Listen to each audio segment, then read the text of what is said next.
Hey everybody, this is Robert. Just wanted to make a quick video about this pickup. It's a 97 Chevy 3/4 ton. It's got a 5.7 liter Chevy 350, and I was having trouble with it starting on cold wet mornings, and it was just kind of starting to run like crap.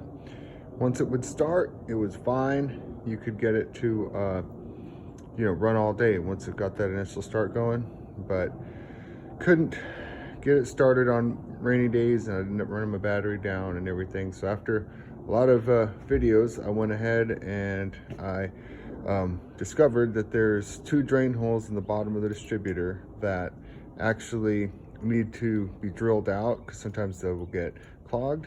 And after doing that and replacing the distributor cap and rotor, which you can see, these had a lot of build up in here and they were bad shape, moisture in there.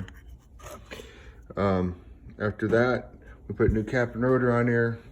I was doing process of elimination, so I also replaced the coil and the modulator, the ignition module, and so that was rough.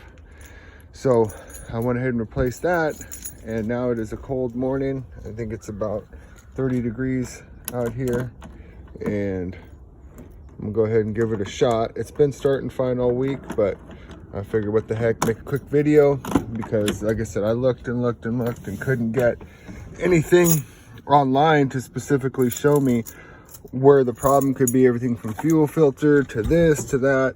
So I wanted to shoot this video now with the cap and rotor replaced and the drill holes for weepage on the bottom. Now here's where we're at. There we go.